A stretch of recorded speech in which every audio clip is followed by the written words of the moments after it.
2011 America Carolina பகுதியில் நடந்த ஒரு வங்கி கொள்ளைய இப்போ வரையும் உலக மக்களால பேசப்பட்டுட்டு இருக்க.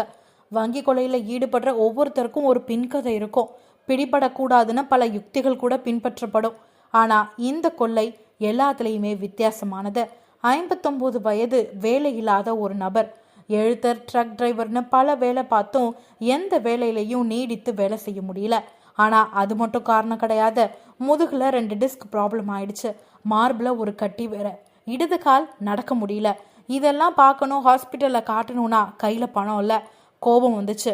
விரக்தியில ஒரு முடிவெடுத்து தான் வங்கி கொள்ளையில ஈடுபடலான்னு அவர் முடிவுக்கு வந்திருக்காரு.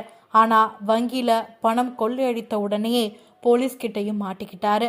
அப்படி அவர் கொள்ளையடிச்ச பணம் எவ்வளோ தெரியுமா? $1.